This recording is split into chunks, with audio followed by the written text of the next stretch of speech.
आज हमारा 2019 का द्वितीय पाली का क्वेश्चन। इसमें सबसे पहला क्वेश्चन है, इसमें से कौन पादप हार्मोन है? तो साइटोकाइनिन। सुरंगम किस राज्य की जल संग्रहण व्यवस्था है? तो है केरल का। सुरंगम हाँ केरल का ही है। दांतों के साफ करने के लिए दंत मंजन प्रायः होते हैं क्षारीय। किसी लेंस द्वारा उत्पन्न आवर्धन का SI मात्रक होता है, तो जो आवर्धन होता है वो मात्रक विहीन होता है। यहाँ से हमारा आगे है,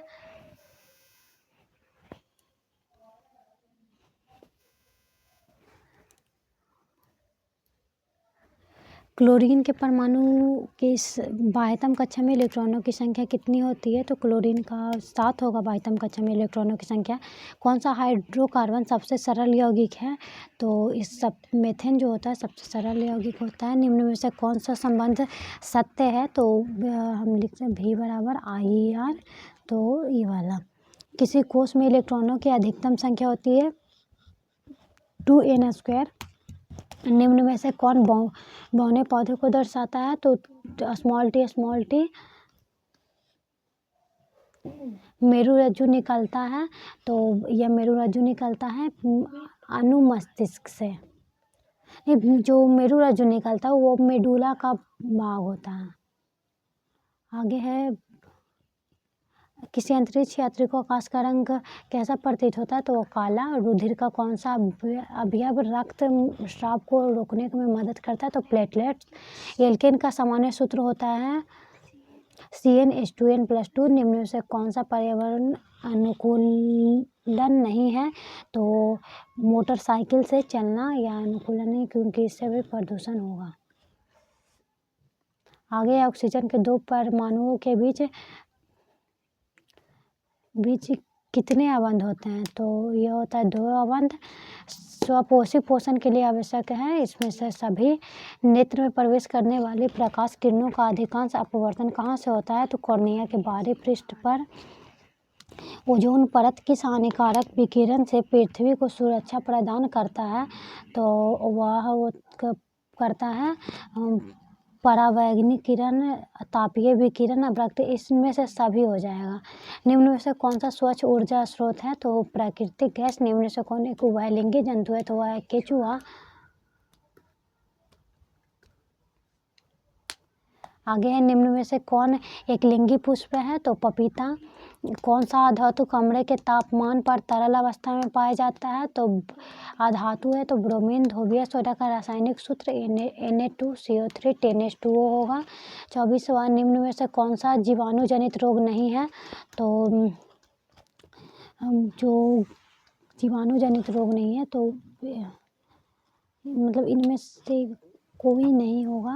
निम्न में से किस धातु का गलनांक सबसे कम होता है? तो सबसे कम गलनांक किसका होगा? तो जो सोडियम ये सब होगा। रासायनिक अभिक्रिया के दौरान किसी पदार्थ में ऑक्सीजन का योग कहलाता है? तो उपचयन।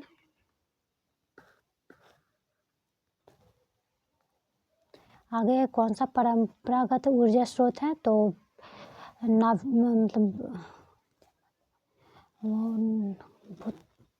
इनमें से कोई नहीं होगा। संगमरमर का रासायनिक सूत्र होता है CaCO3। अति भारण के समय विद्युत परिपथ में विद्युत धारा का मान बहुत अधिक बढ़ जाता है। 30वां, जैव विविधता का विशिष्ट स्थल है? तो वन। वायुमंडल में प्रकाश का कौन सा रंग अधिक प्रकीर्णन होता है? मतलब सबसे अधिक प्रकीर्णन वायुमंडल में किस रंग का होता है? तो नीला। 32वां, निम्न में से किस माध्यम में प्रकाश की चाल अधिकतम है? तो हवा में सबसे अधिक होगा प्रकाश की चाल। 33वां, चालक का प्रतिरोध निर्भर करता है? तो चालक की लंबाई पर, चालक के अनुप्रस्थ के क्षेत्रफल पर निर्भर नहीं करता है जो प्रश्न है। तो तापमान पर, चालक में प्रवाहित विद्युत धारा पर। तो इसका आंसर होगा चालक में प्रवाहित विद्युत धारा पर। 34वां, निम्न में से किस दर्पण की फोकस दूरी धनात्मक होती है?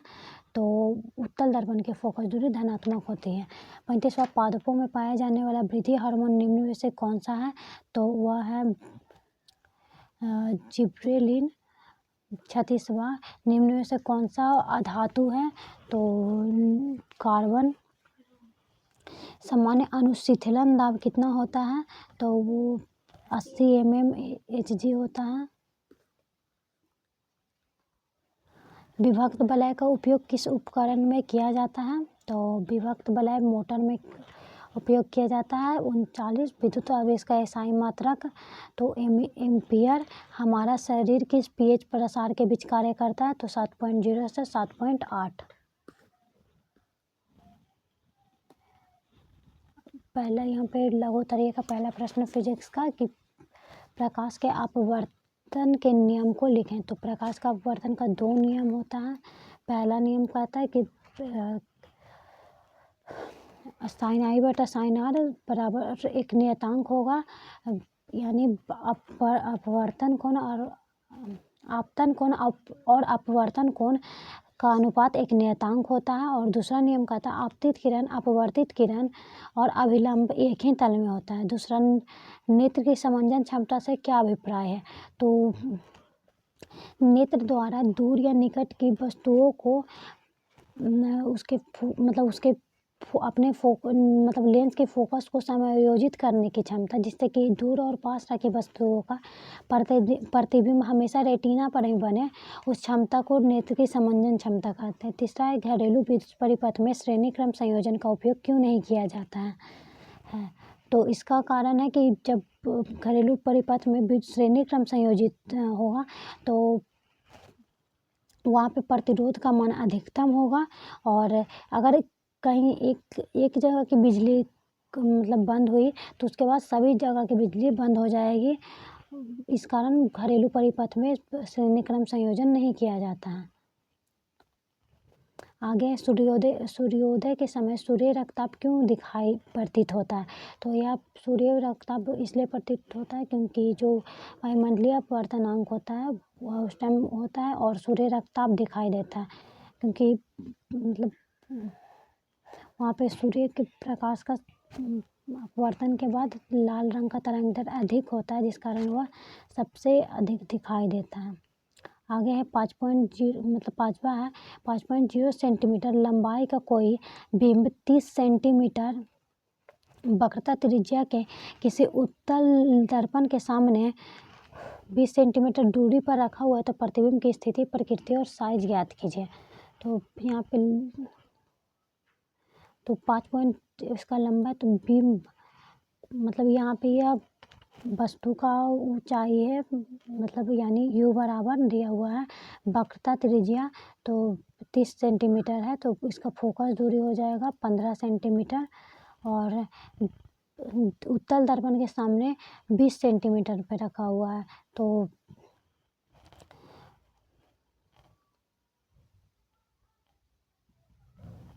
मतलब यहाँ पे भी का मान दिया हुआ है 20 सेंटीमीटर। तो यहाँ पे प्रतिबिंब की स्थिति, प्रकृति और साइज ज्ञात कीजिए। तो प्रतिबिंब की स्थिति, प्रकृति और साइज ज्ञात करने के लिए हम दर्पण सूत्र यहाँ पे लगाएंगे। तो दर्पण सूत्र होता है 1/f बराबर 1/v प्लस 1/u। तो 1/f दिया हुआ है, वह होता है 1/f का मान दिया हुआ है 15 सेंटीमीटर बराबर 1/v। तो 1/v कितना हो जाएगा? भी नहीं दिया हुआ, भी निकालना है, प्लस u का मान दिया हुआ है 20 सेंटीमीटर। तो 1/, मतलब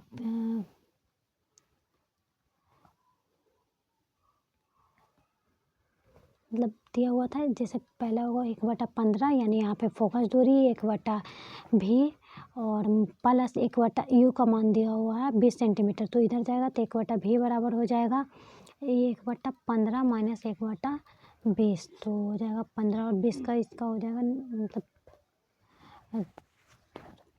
200, तो 8 प्लस 10 यहाँ पे 10, तो मतलब यहाँ पे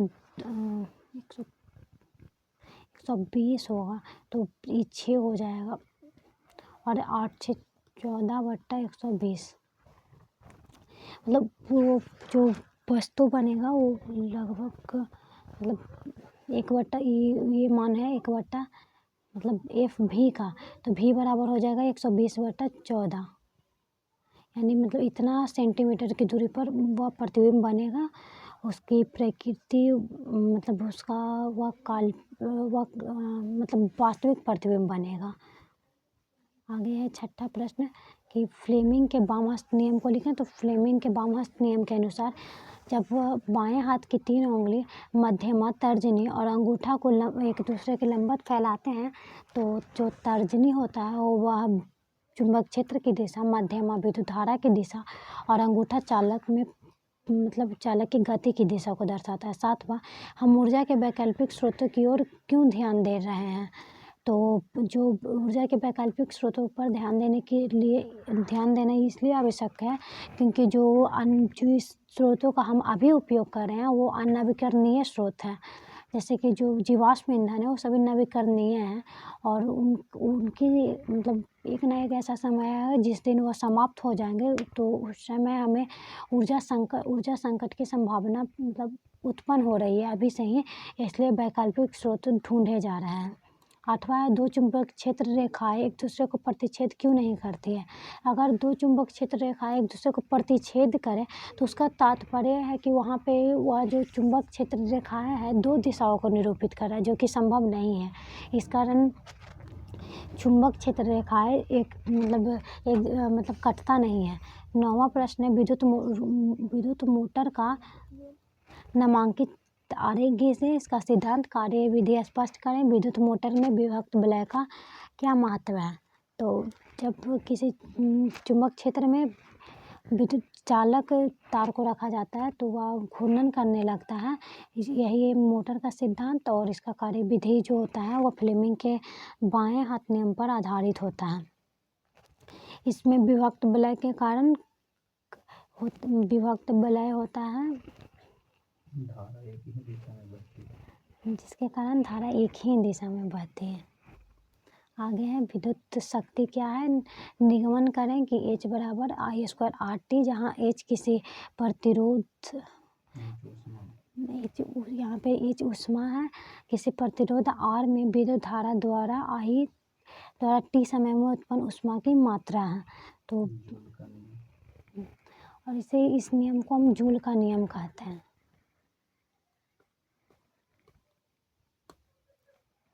आगे जब लोहे की कील को कॉपर सल्फेट के विलयन में डुबाया जाता है तो विलयन का रंग क्यों बदल जाता है? क्योंकि जो लोहे का कील है ये फिर जब कॉपर सल्फेट के विलयन में डाला जाएगा तो फेरस सल्फेट और कॉपर बनेगा। यहाँ पे फेरस सल्फेट बनने के कारण उस विलयन का रंग बदल जाता है और पहले वह नीले रंग का रहता है, उसके बाद हरे रंग का हो जाता है।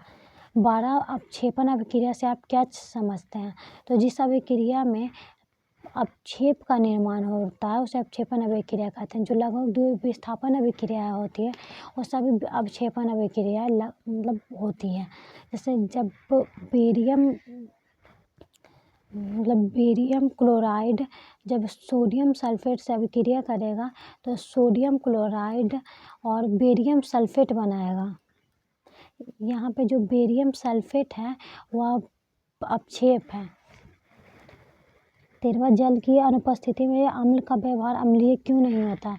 क्योंकि जो अम्ल होता है वह शुष्क अवस्था में आयन उत्पन्न नहीं करता, जिस कारण उससे की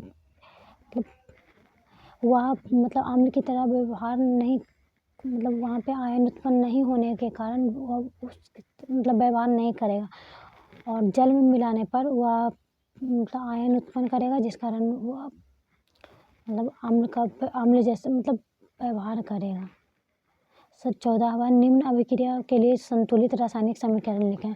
यहाँ पे है पहला, तनु सल्फ्यूरिक अम्ल जिंक के साथ अभिक्रिया। तो तनु सल्फ्यूरिक अम्ल यानी H2SO4 को जिंक के साथ अभिक्रिया कराने पर हो जाएगा ZnSO4 + H2 जिंक सल्फेट और हाइड्रोजन गैस बनेगा। और तनु हाइड्रोक्लोरिक अम्ल मैग्नीशियम पट्टी के साथ अभिक्रिया करके यानी HCl मैग्नीशियम के साथ अभिक्रिया कर MgCl बनाएगा और ये हाइड्रोजन गैस बनाएगा। 15वां है धातुएं जब जल के साथ अभिक्रिया करती है तो क्या होता है, तो धातु जब जल के साथ अभिक्रिया करेगा तो धातु ऑक्साइड और हाइड्रोजन गैस बनाएगा। 16वां समजातीय श्रेणी क्या है, उदाहरण के साथ समझाएं। मतलब जिस श्रेणी में प्रकार्यात्मक समूह जो होता है समान होता है उसे समजातीय श्रेणी कहते हैं। जैसे उदाहरण के लिए हम ले सकते हैं मेथेनॉल, इथेनॉल, ये सब सभी ये दोनों जो है एक ही समजातीय श्रेणी एल्कोहल का मतलब एल्कोहल का है। 17वां संयोजक, इसमें पहला प्रश्न है संयोजकता से आप क्या समझते हैं, तो किसी भी मतलब जो भी किसी भी तत्व के अंतिम कक्षा को पूरा करने के लिए मतलब उसके अष्टक को पूरा करने के लिए या तो इलेक्ट्रॉन उससे निकलता है या तो उसमें इलेक्ट्रॉन आकर जुड़ता है, तो जितने इलेक्ट्रॉन निकलते हैं या जुड़ते हैं उसी इलेक्ट्रॉन को हम उस तत्व की संयोजकता कहते हैं। आगे मैग्नीशियम की संयोजकता लिखें, तो मैग्नीशियम का परमाणु संख्या होता है 12, तो इसका संयोजकता होगा 10 8, तो मतलब इसका जो अंतिम कक्षा में 2 इलेक्ट्रॉन है तो यह 2 इलेक्ट्रॉन त्याग करेगा तो इसका होगा +2, मतलब इसका संयोजकता होगा। आगे निम्नलिखित का संरचना सूत्र लिखें, तो मीथेन का CH4 होता है तो इसका संरचना सूत्र कार्बन के मतलब कार्बन के साथ 4 हाइड्रोजन जुड़ेगा। इथेन तो C2 मतलब H6, प्रोपेन तो C3H8 और मतलब इसमें कार्बन 2 है तो 2 कार्बन के बीच एकल बंध, बाकी सबके साथ हाइड्रोजन को जोड़ देंगे। 3 कार्बन है तो तीनों कार्बन लिखेंगे, उसके बाद सभी के साथ हाइड्रोजन को जोड़ देंगे। और उसके बाद है हमारा ब्यूटेन, तो ब्यूटेन का हो जाएगा C4H मतलब 10, तो 4 कार्बन के साथ फिर सभी के साथ हाइड्रोजन को जोड़ देंगे। पेंटेन, तो इसमें C5 और H12, तो इसके साथ भी सभी मतलब 5 कार्बन के साथ सभी में हाइड्रोजन जोड़ देंगे तो उसका संरचना सूत्र बन जाएगा। आगे है निम्न पदों की परिभाषा दें, तो सबसे पहले खनिज, तो पृथ्वी के भूप्रपट्टी में पाए जाने वाला सभी तत्व जो होता है खनिज कहलाता है, पर उसमें जिसके जब जो उसके बाद है अयस्क, मतलब जो खनिज होता है उसमें जिसकी मात्रा अधिक होता है और उसको निकालना लाभकारी होता है उसे अयस्क कहते हैं। उसके बाद है गैंग, मतलब अयस्क में जो मतलब अशुद्ध पदार्थ होता है उसे गैंग कहते हैं। और उसके बाद आगे है निस्तापन और भर्जन, तो जब ऑक्सीजन की उपस्थिति में किसी भी मतलब अयस्क का हम मतलब अयस्क को गर्म करते हैं तो वह निस्तापन कहलाता है और उसके अनुपस्थिति में तो भर्जन कहलाएगा। आगे है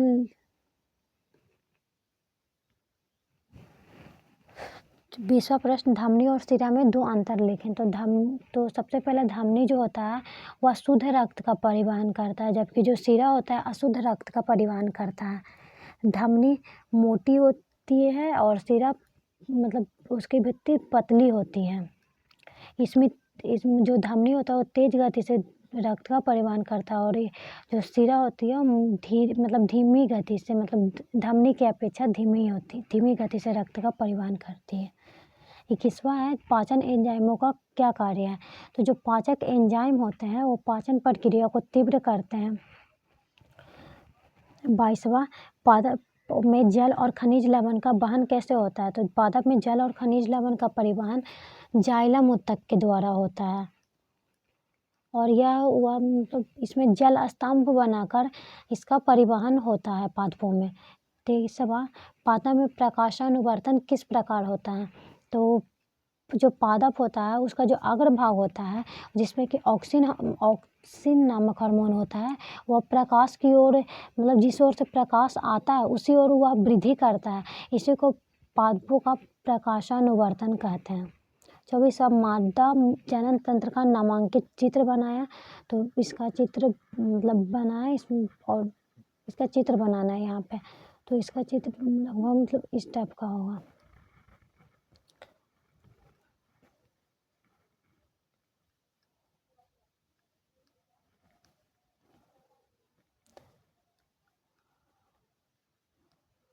पे भी इस टाइप से यहाँ पे जो यहाँ पे अन्नवाहिनी है, फ़्लोपियन नलिका है, गर्भाशय और फिर योनि ये सब होता है।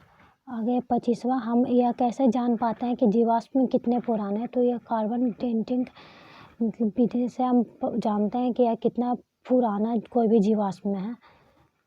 या तो सापेक्ष विधि इसका है कि जो जितना गहरा जीवाश्म होगा वह उतना ही पुराना होगा। ओजोन परत, अगला क्वेश्चन है, ओजोन परत की क्षति हमारे लिए चिंता का विषय क्यों है? क्योंकि जो ओजोन परत है वह पराबैंगनी किरणों या अवरक्त किरणों को अवशोषित कर लेता है, जिससे कि वह पृथ्वी पर नहीं आता है। और इसके अपक्षय होने के कारण यह जो पराबैंगनी और अवरक्त किरण है वो डायरेक्ट पृथ्वी पर आएगा, जिससे कि त्वचा कैंसर का भी मतलब हो सकता है। 27वां, एक तंत्रिका कोशिका न्यूरॉन का नामांकित संरचना बनाइए तथा इसके कार्यों का वर्णन कीजिए। तो इसमें सबसे पहले कोशिकाएं बनाएंगे, उसके बाद उसका मतलब उसका अंतिम मतलब उसका कोशिकाएं, फिर उसका डेंड्रॉन, उसका फिर अंतिम सिरा बनाते हैं। 28वां प्रश्न है, मानव श्वसन तंत्र का स्वच्छ नामांकित चित्र खींचे एवं कार्य का वर्णन करें। तो उसका उन दोनों का चित्र मतलब आप देख सकते हैं बनाकर।